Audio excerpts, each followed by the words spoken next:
Hello everyone. Today we're talking about how to get back in the gym if you've fallen off. And I think a good thing to discuss with this is that if you've fallen off from the gym, there's a good reason for that. And unless you address that reason, then you're either going to keep prolonging your return to the gym or to whatever training you're doing, or it's going to be the reason why you fall off in 1 or 2 months, if that. That reason is going to be still be there. And one of the things I think that people often do, and when I think about this, I think about a lot of the people that start in January with their New Year's resolutions, and given enough time, they're just going to fall off.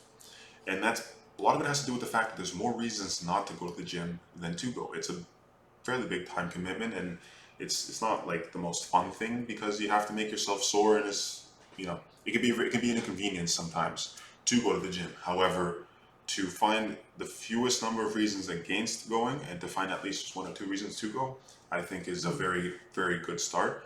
However, how do you do this?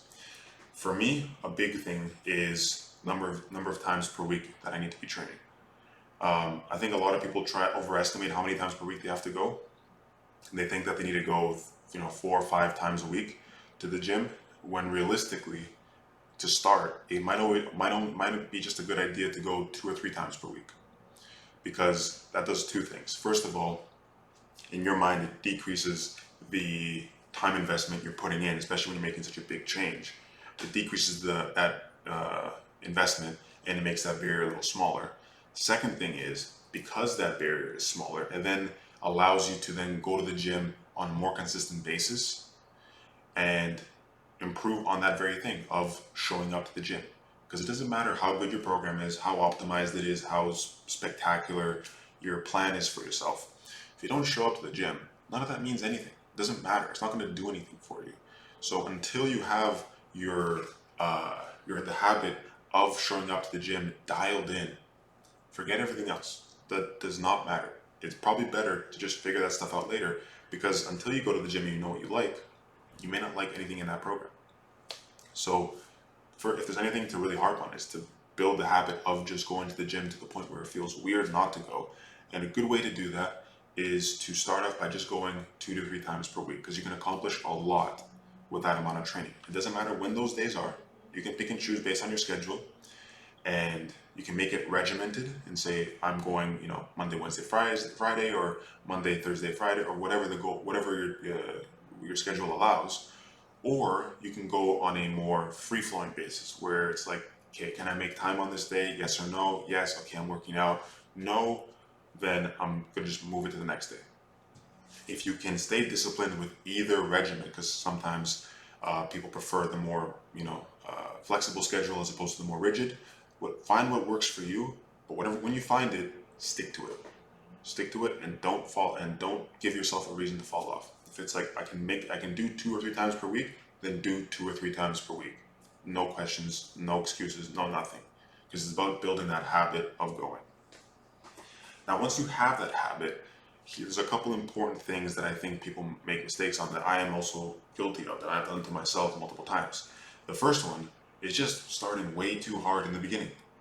And we're all guilty of this because we think, oh, I haven't been to the gym in a while, I'm out of shape, I have a lot to make up for, I'm going to try to make it all up in one workout. You end up crushing yourself because either you're trying to make up a lot of work or you get excited. I tend to do both. And then you're sore for multiple days on end and you can't really get the rhythm going. So for this, I would always recommend starting way lighter than you think. Lighter weights than you think, and also even fewer sets. And this is for that very reason of not allowing yourself to be too sore to the point where you can justify not going to the gym. It's better to not be sore enough, and even soreness is a debatable metric of a good workout, but it's better to not be sore enough than to be too sore. So that then at least you can say, okay, I can tolerate a little more. Then you can go to the gym, do a little more, see how you feel, but not too much to the point where you're sore, too sore to train, sorry. And you can work from there. So start lighter, 1 to 2 sets per workout, or per exercise, sorry, and lighter weights than you think, and then slowly and gradually build from there. In that first month, it's really the warm up to kind of allow your body to get back into the rhythm of working out. that first month should really be about that. Then realistically, you don't even get any sort of adaptations other than your body's like, okay, I'm kind of used to this now, let's go. So that first month should be spent warming up. And then once that month is done, you can start to gradually push things and accelerate your body's adaptations, because it's gotten used to it and it's ready for it. Because working out is a really weird stimulus on the body. Never has there really been a time where we intentionally fatigue and stress our bodies and ourselves in this specific way, in this really fairly artificial way.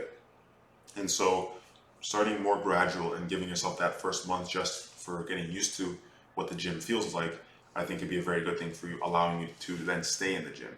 Because if you do that and you don't have any reason to fall off and you can show up consistently, by that point you probably will have built a pretty decent habit of showing up, and you'll be excited for all the gains you're going to make later.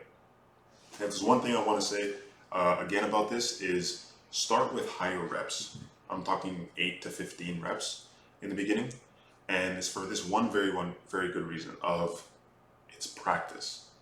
And what I mean by this is that if you've gone off of training, it doesn't matter if you're someone who's an experienced lifter of 10, 15 years or someone who's a newbie, you're gonna have to get used to these exercises regardless of how experienced you are. I know for me, when I did my stem cell transplant and was basically off working out for 5 or 6 months, when I got back into training, it felt weird to do something as simple as a push-up. I had forgotten what it felt like. And when I actually got to lifting weights, I was like, oh wow, okay, this is new again. It's not what I remember. So I had to take time to really just learn the exercises again. So again, give yourself time to learn the exercises. And I like to think about it like this: work on the movement, and the movement will work on you.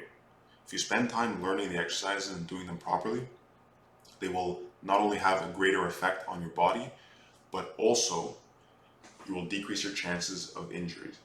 And if you're injured, obviously, you're not going to the gym. Let's be honest. So with those, it's going to allow for consistency, which is the most important thing, and building the habit of going to the gym and making it part of your daily life and part of your lifestyle. Because it's not a temporary thing. It's going to be a long lifestyle change if you want to take it seriously, or seriously enough that it's going to have a great impact on you and on your body. It's going to have to be a lifestyle change. And like I mentioned previously in other videos, is give yourself a runway. Give yourself a nice long trajectory to go and accomplish your goals. Because like I said, first month should be just about kind of getting used to the gym again. And so you can't expect to achieve your goals in month 2 or 3 or 4. Achieve them in a year from now. Set that goal of, I want to lose whatever and look a certain way a year from now, and just slowly work towards that, and you'll be astonished at what you can accomplish in 1 year as opposed to 1 month. You're not going to be able to accomplish basically anything in 1 month. It's useless to try. Go for 1 year, start slow, very gradual, and build towards that. And should you do that and stay consistent and continue to show up for yourself, you will get there, I promise. That's how it is. Consistency is key. I don't make the rules, I just live by them. And so with that, I'm going to end this here. Hope you got something out of this video. And if you have any questions about this, again, reach out to me, comment down below, all these things. I love answering questions about fitness, health, nutrition, working out, anything related. I love answering questions about this and love helping people with this, because I have found that it has a tremendous benefit to me, and I love to share that with other people. So if you have any questions, don't feel shy. Either comment, but if you want it to be more private, send me a DM on Instagram. It's in the description down below. So yeah, thank you for listening, and I'll see you in the next one.